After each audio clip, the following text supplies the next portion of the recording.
উস্তুনে হান্নানা একটা খেজুর গাছের নাম, যাকে ধরে কুদবা দিতেন রাসূল আকরাম রে, যাকে ধরে কুদবা দিতেন রাসূল আকরাম।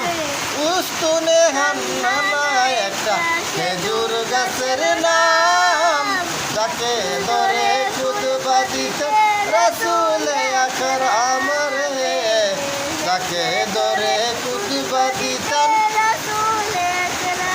গাছটা নবীর বিরহে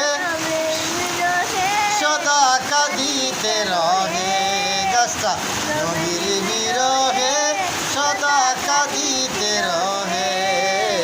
হতবাক হয়ে দেখে সাহাবায়ে কেরাম, হতবাক হয়ে দেখে সাহাবায়ে